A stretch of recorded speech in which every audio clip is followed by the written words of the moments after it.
quasi mi faccio uno shampoo. Uno shampoo. Una strana giornata, non si muove una foglia, ho la testa ovattata, non ho neanche una voglia, non c'è via di scampo, sì, devo farmi per forza uno shampoo. Uno shampoo? Sì, uno shampoo.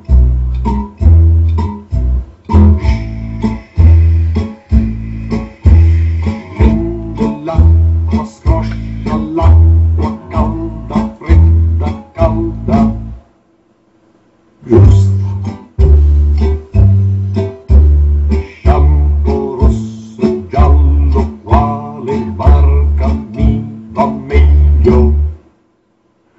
Questa. Schiuma, soffice morbida, bianca, lieve, lieve, sembra panna, sembra neve. La schiuma è una cosa buona, come la mamma che ti accarezza la testa quando sei triste e stanco. Una mamma enorme, una mamma in bianco. Acqua, acqua, acqua. Seconda passata.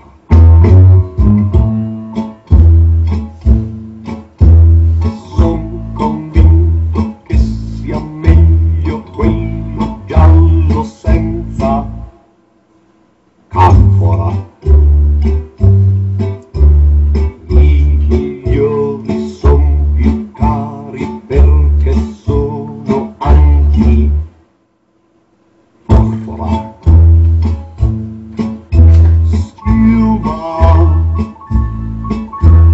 Soffice morbida, bianca, lieve, lieve, sembra panna, sembra neve.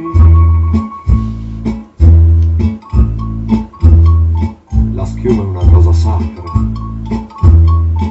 è una cascata di latte che assopisce questa smania tipica italiana. È una cosa sacra, come una vacca indiana. Acqua, acqua.